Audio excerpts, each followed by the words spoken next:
Co je podle vás v životě opravdu důležité? Každý z nás hledá něco jiného. Jdeme sami svojí životní cestou a často náhoda, nebo říkejme tomu osud, změní náš směr. Něco ale máme všichni společné. Tak jako příroda kolem nás vyrůstá z jedné země, i my sdílíme společné kořeny.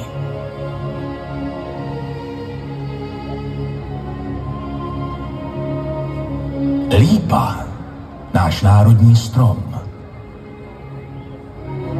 Pomalu a vytrvale roste a s přesnou pravidelností skládá letokruh za letokruhem. Strom je tak pevně spjatý se zemí, ze které vyrůstá. I my jsme spojeni s rodnou zemí a jsme její součástí.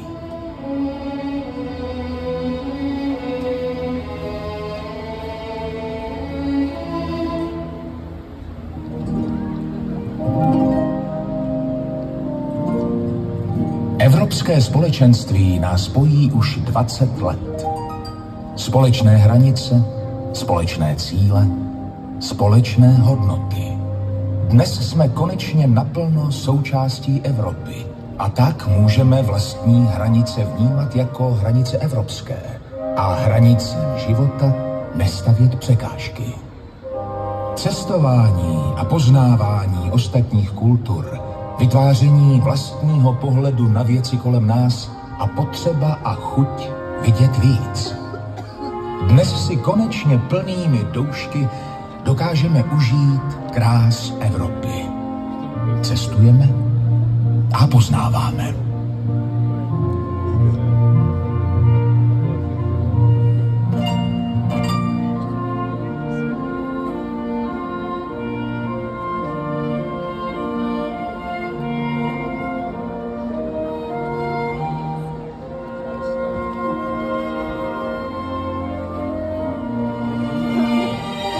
Například Francii a její národní bohatství a hrdost. Co se skrývá pod přezdívkou Železná dáma? A pro Paříž je symbolem číslo 1?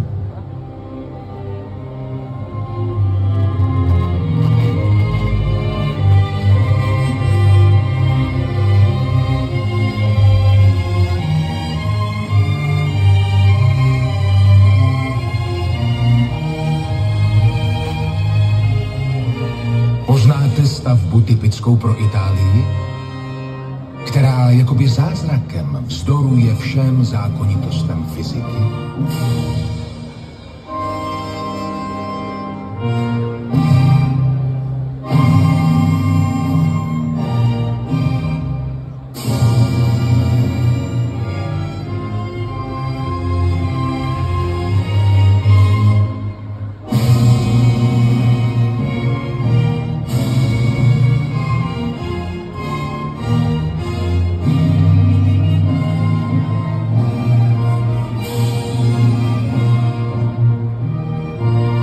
Opomenout ani největší a nejhonosnější chrám na Akropoli, který symbolizuje řecké památky a bohatou kulturní historii.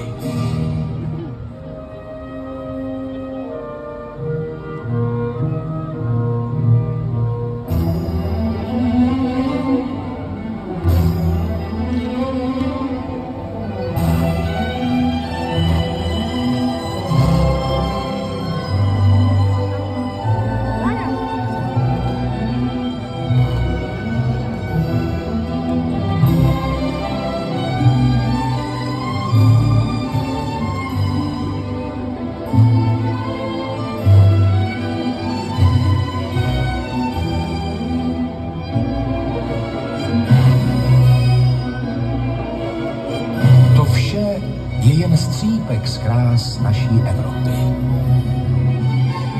Společně stavíme budoucnost, ale také pečujeme o bohatství z historie.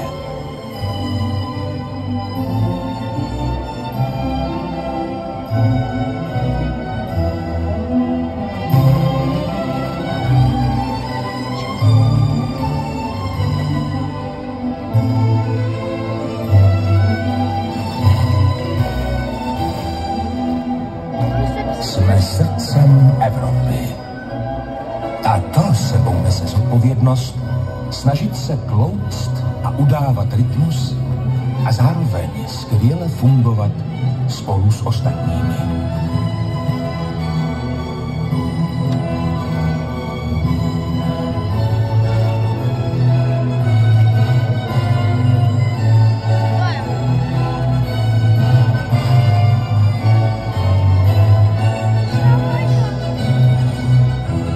Jsme tady všichni společně doma.